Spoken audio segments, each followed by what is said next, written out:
first I would say is that Japan is very systematic. So everything is done on time. So normally people go to US or Europe for their masters, right? Yeah. So why did you particularly choose Japan for your masters? I received a monthly scholarship from Hiroshima University and as well as Hiroshima Prefectural Government. When I was in India, I was very dependent on my parents. Hello viewers, welcome back to our channel. Today we have Mr. Paveethran here with us. He is our board member and a designer for our channel, 1 Minute Motivation. He holds a master's degree from Hiroshima University, Japan. He graduated from Anna University in manufacturing engineering in the year 2020. So welcome Paveethran.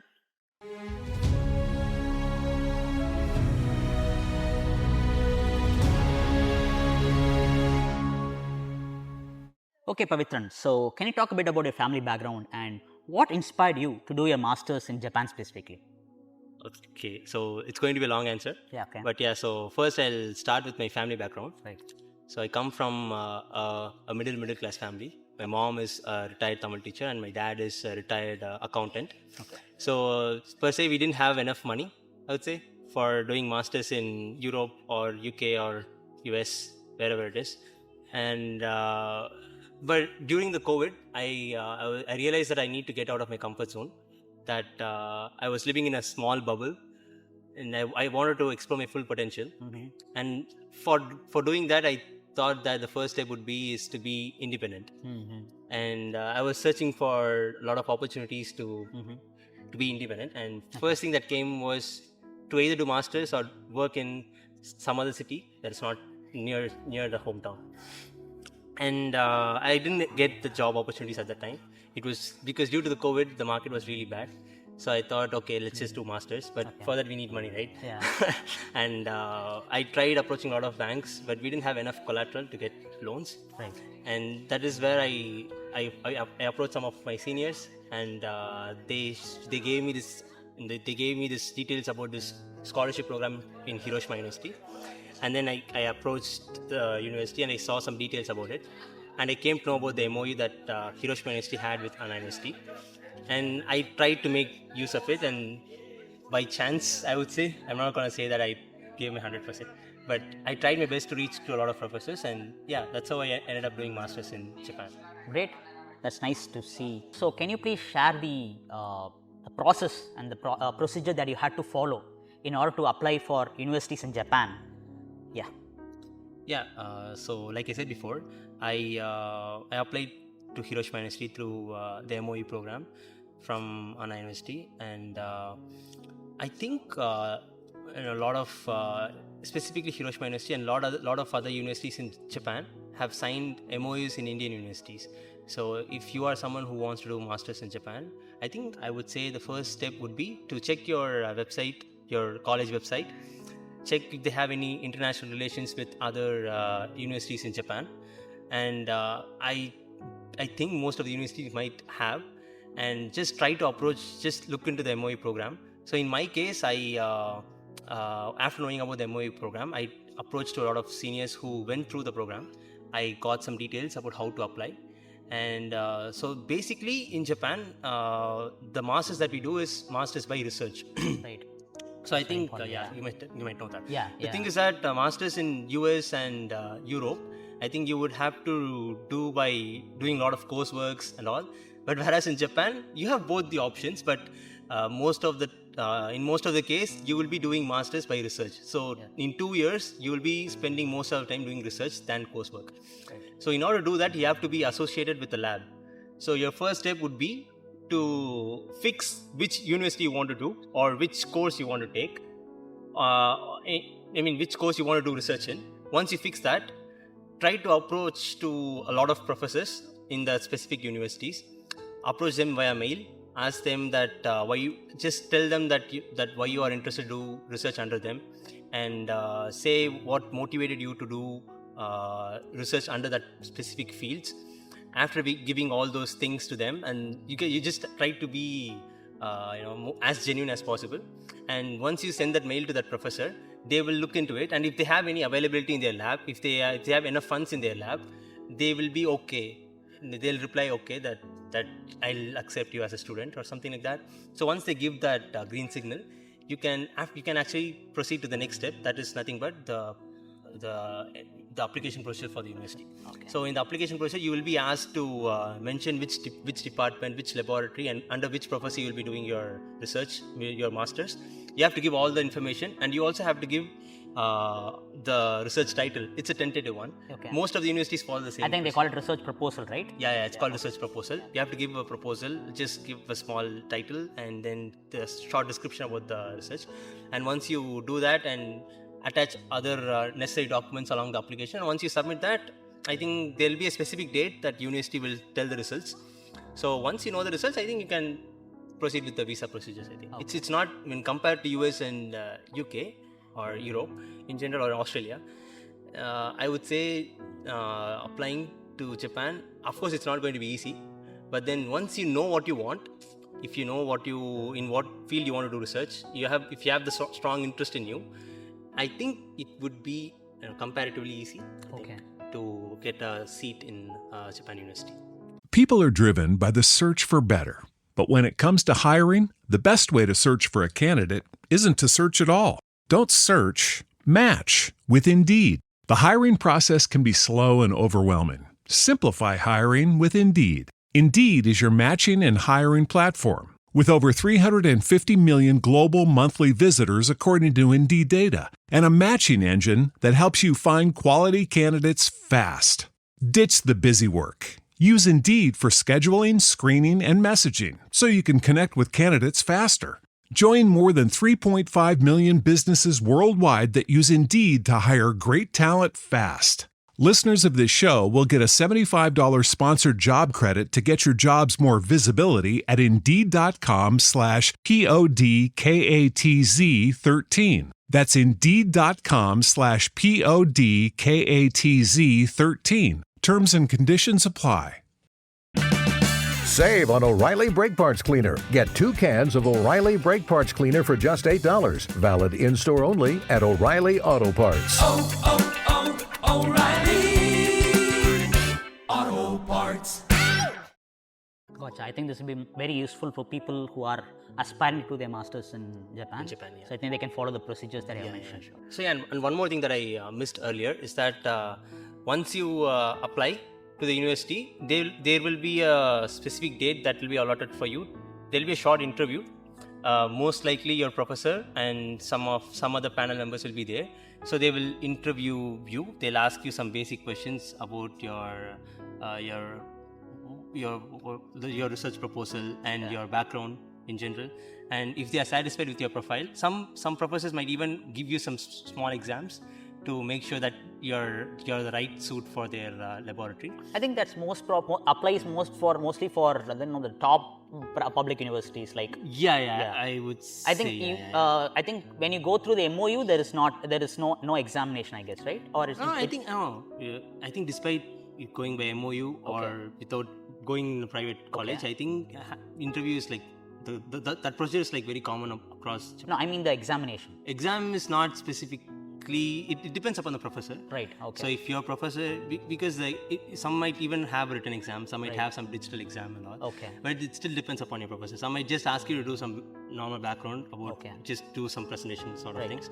But yeah, it still depends upon your professor. Okay. Nice. Like in many of the people, they'll have this thought or this doubt in their mind, right?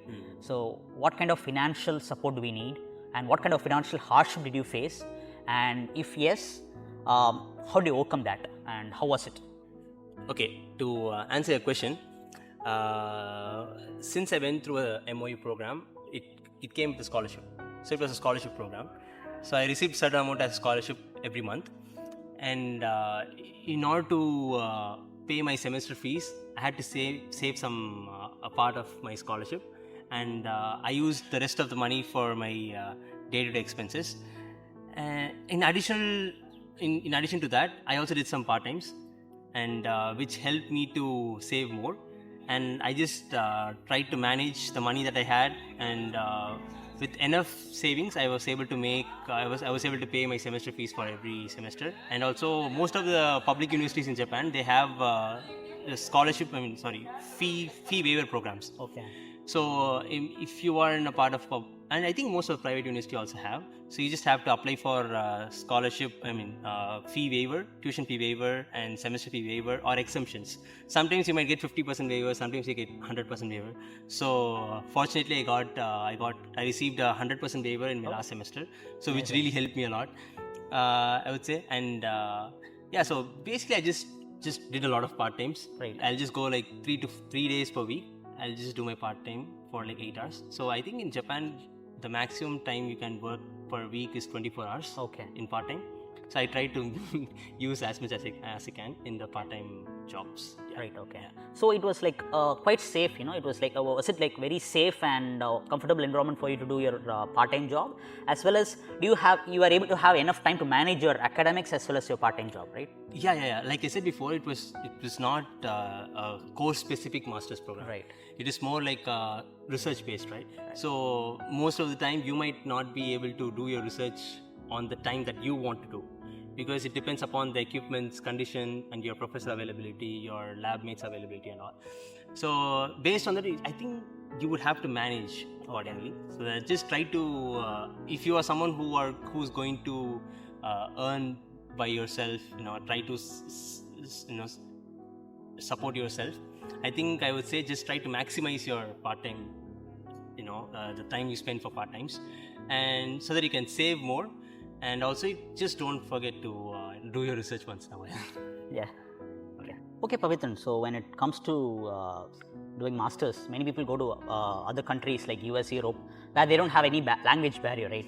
Because English is the most spoken language. Yes. But when it comes to Japan, you need to learn Japanese. Yeah. So how was the learning curve, and how did you overcome the barrier? Yeah, it was really hard for me at least the first 6 months. Because you would need a lot of vocabulary. You need to know a lot of vocabularies to sustain in a day-to-day life. And most of the system in Japan, it's not foreign friendly, I would say. Right. At least if you are in the main cities like Tokyo, Osaka, maybe you can see a lot of English version of information. But mostly it's Japanese. So it took me a lot of time to adapt. At first I tried to learn from books, but that method did not suit me. And then I started to speak with whatever words I know, and then I listened to a lot of Japanese people speaking Japanese, and from that I learned, I improved my vocabulary. But if you are someone who is like learning Japanese if you are like a beginner in Japanese, I would suggest you some websites like Japanese Podcast 101 or Nihongo Mori in YouTube. It's a really good YouTube channel. Nihongo Mori, they have for all N5 and for all levels, they have grammar and vocabulary and everything. That's a really good channel. And learn from a lot of textbooks like Genki, and then there are a lot of textbooks that are available for Japanese. I would say that as the first step for a Japanese learner if you want. And I overcome by just practicing with whatever I know. So speaking with whatever you know is very important, because it will take a lot of effort for you to come out of your comfort zone. Right. Just try to be bold. Even though you make mistakes, don't worry. People are so polite. They'll help you to change. If you make some mistakes, they'll rectify you. They'll say that this is to try to say something different. They'll give you suggestions and all. Right. Just try to be bold, I would say. Okay. So when it comes to job opportunities, do you think Japanese is very necessary? Is it particularly necessary? Because a lot of aspirants might think that if you don't know Japanese, you can't get a job out there. Or is it the other way around? And how was the master's course? So master's course were entirely taught in English, or were there kind of it was a mix of Japanese as well as in English?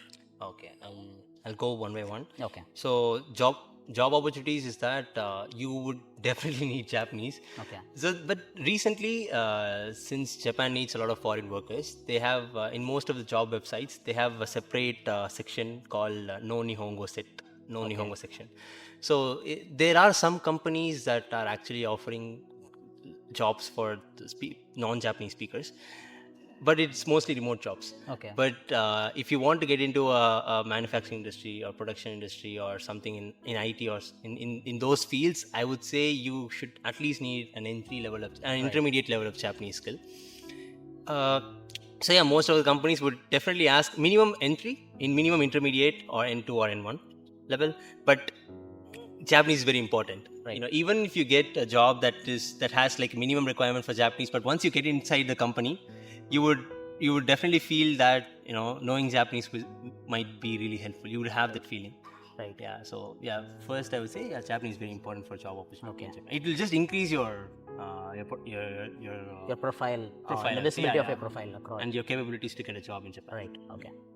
And what- second question was that was your curriculum and yeah. the way of teaching completely in Japanese, and No. how do you face that? So most of my courses in Japan, that is mainly most of the courses will be offered in both Japanese and English.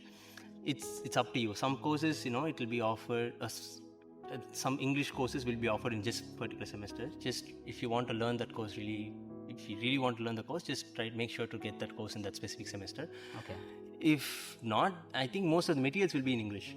At least in most of the public university, I would say. I'm not sure about the private universities, but in most of the top universities, you will have English, specifically English-based course. But in most of the public universities, I think a course will be offered in both English and Japanese as well. So just make sure to choose which semester you want to take that course specifically and in which language it is being offered. Were there any cultural adjustments that you had to make, and how has Japan transformed you as a person? So, like the person how you were in India and the person how you became after you went to Japan. Yeah. So there were a lot of cultural difference, I would say, from India Okay. to Japan. First, I would say is that Japan is very systematic. Right. So everything is done on time. Everything is just so in order that you won't have any confusions. Okay. And at first it was hard for me because in India we don't have time management, right? Most of the time we don't follow. We just go by the approximate time to a specific place. But in Japan it's not like that. Everything happens as per schedule. You just have to stick on to the schedule as much as you can. Because you're representing your whole country, Right. To that person. So next is the how as a person I changed after going to Japan. The thing is that when I was in India, I was very dependent with my parents. I would just whatever they say, I'll just follow, and we all are like that, right? Most of us who are living with our parents, we are under this comfort zone. Exactly. We don't realize those things, and Yeah. we fail to appreciate whatever they are doing for us. And I realized all those things after going to Japan. The initial time was really hard for me because Japan actually humbled me down a lot. Right. It just made me realize how much incapable I was to be, to live by myself. I slowly realized all those things, and it was really hard time for me in the initial time. But Japan turned me into an independent person. Okay, Paveethran. So finally, what would be the final piece of advice that you would love to give to aspiring students? Yeah. So I would say don't give up. There's this interesting quote that I really like. This quote was it was said by Les Brown. He's a motivation speaker, and the quote goes like this: "It's not over until I win." Yeah. So I always say that inside my mind, so that I don't give up that easily. And whatever you do, just have this concept of winning in your mind, and just work on it until you reach that place. And once you reach that place, just work more. The next I would say is from one of my professor. His name is Dr. Suresh Babu. Okay. And he gave me a book when I was in my bachelor's, and in the first page of the book, he wrote a quote in Tamil. I would translate that. He wrote this thing in Tamil. It's Vrichamai Valandalum Vergalai Marakade. Right. It is translated as how much ever you grow, don't forget your roots. Right. Don't forget where you come from. Right. So that is very important because whoever you are, you should remember that. Once you reach a certain place, you should not lose yourself. Right. So with that, I'd like to conclude. Nice. Yeah, It's conclude. nice talking to you, Paveethran. Yeah, you too. So to just reiterate the quote, it's not over until I win. And the second quote is that, don't forget your roots. thank you. Thank you.